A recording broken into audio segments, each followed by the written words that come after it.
Hello po, kumusta po kayo? Welcome back po sa Lutong Pinoy sa Amerika. Ngayon, marami po nagre-request sa akin na gumawa ako ng pork asado. Pero meron na po akong recipe dyan sa ating video, yung chicken asado. Pero ngayon, gagawa tayo ng pork asado. Ito po yung ating mga ingredients. Meron po akong 1 kilong pork butt dito, or sa Tagalog po yung kasim. Masarap po kasing gawin asado yung parte ng baboy na may laman, tapos may konting taba para po hindi masyadong dry yung ating pork asado. Ngayon maglalagay din po tayo ng bay leaves, garlic, black ground pepper, soy sauce, at saka ang ating calamansi juice. I-marinate ko muna po siya tonight, tapos bukas po natin siya ng umaga igigisa para po mas malasa at mas masarap po yung ating pork asado. Okay, mag-start na po tayo. Ngayon po, ilalagay na natin yung ating soy sauce, calamansi juice, ang ating bay leaves, black ground pepper, at itong garlic. Mix ko lang siya para mababad ng mabuti. At bukas natin siya lulutuin. At bukas ko na po ibibigay yung ibang mga sangkap natin para sa ating pork asado. Pagka kuha natin dito sa ref.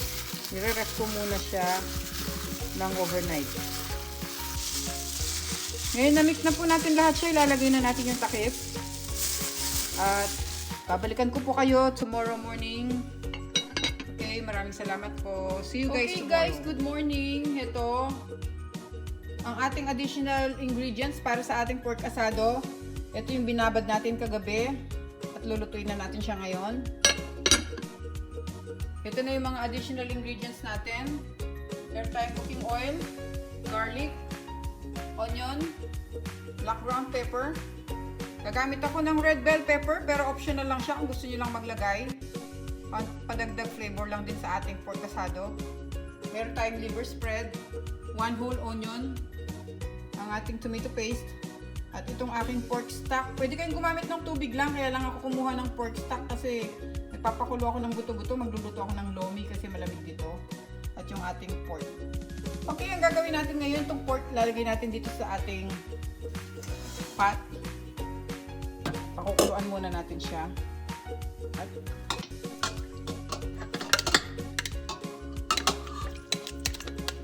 lagyan natin lahat.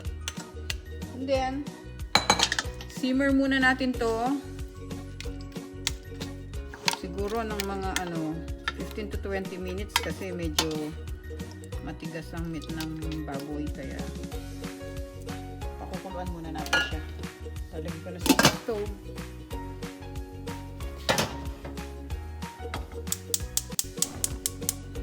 Babalikan ko kayo pag kumukulo na siya, haluin natin and then itutuloy natin hanggang ngayon. Kumukulo na po siya, haluin natin. Sandali.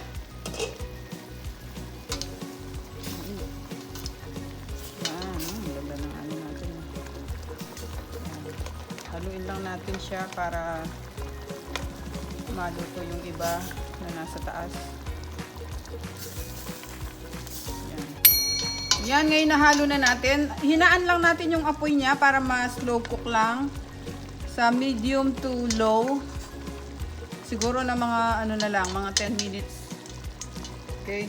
Tatakpan ko ulit siya guys at balikan ko kayo pagka maano na siya, malambot na siya. Yun okay, guys, check natin kung malambot na siya.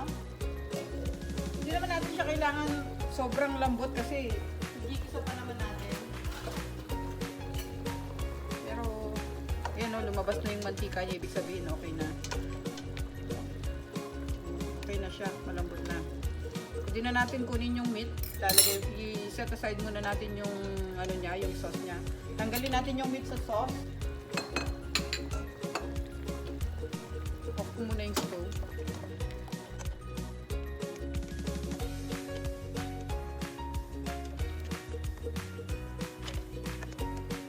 Ngayon, natanggal na natin sila lahat. Ito. Gagawin natin. Tatabi muna natin tong sauce. At kukuha ko ng bagong malinis na pan. Dito natin siya i-gigil. So, gagawin natin ngayon.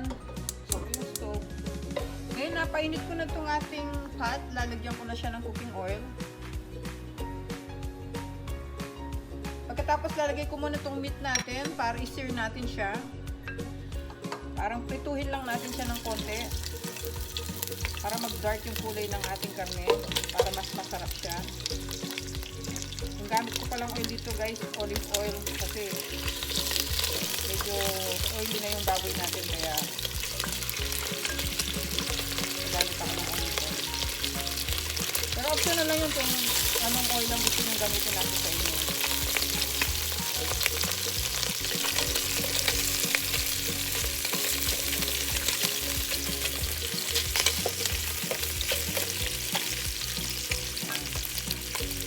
Okay, naprito natin sila ng mga 2 minutes lang. Ngayon, balik ka rin natin para sa other side naman. Mga 2 minutes lang para mag-brown yung ating meat. Ayan o, nag-brown na siya.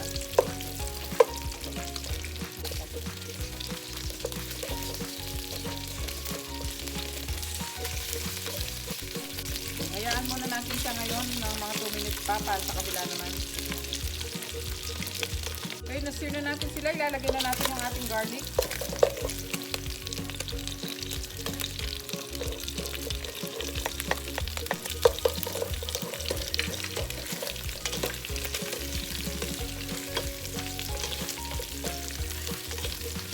Ibang mga kapampangan nagluluto ng asadong baboy, hindi mo na nila inihiwa yung kanilang karne, bali buo nilang niluluto. Pagkatapos, pag malambot na tsaka nila ihiwain pag natapos na silang magluto. Pero itong sa akin, hiniwa ko na agad para mas mabilis. Lagay natin itong ating onion.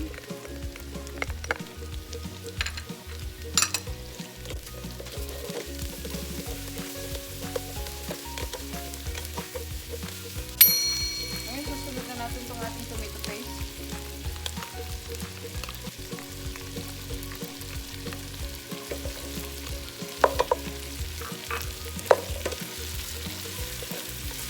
Magandang gamitin ng tomato paste pagka nagluluto ka ng asado, kaya minudo.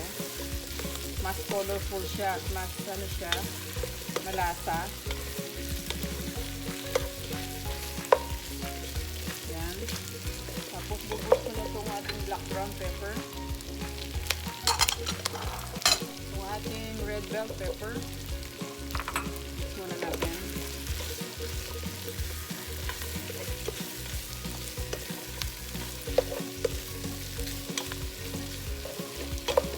At yung ating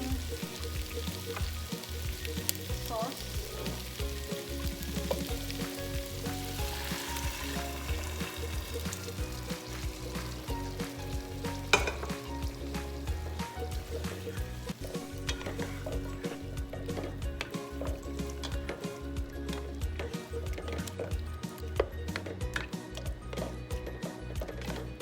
Magdadagdag pa ako ng pork stock.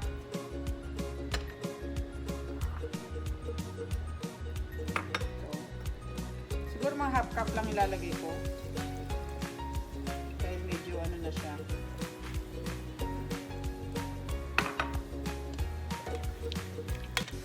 Yan muna natin siyang kumulo. And then lalagay ko yung ating whole onion. Pampadagdag flavor din tong onion natin, kaya naglagay ako ng ganyan. Bayaan lang natin siya dyan.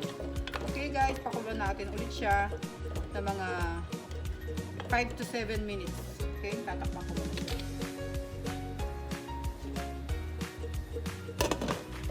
Ngayon, ito na, kumukulo na guys. Lalagay na natin tong ating Liverspread.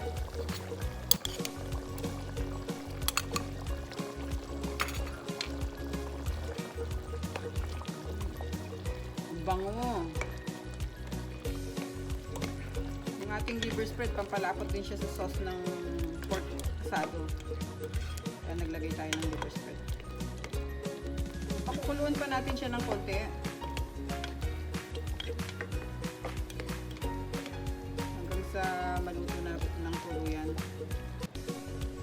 Tatakpan ko ulit siya ng mga 3 minutes. Kakukuluan pa natin.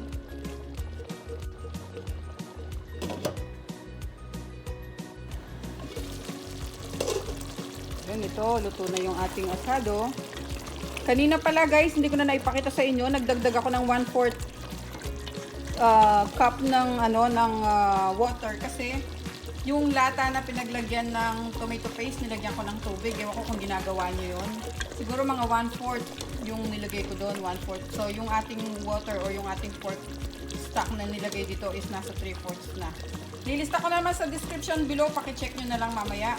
Pagka naluto na natin ito, pwede na natin off yung stove, but kakain na tayo. Lutong-luto na yung ating pork asado.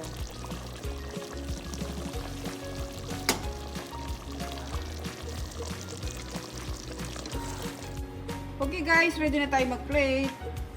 Serve na natin tong ating pork asado. Sarap. Sarsa pa lang, ulam na. Talagay ko tong onion, pang design natin.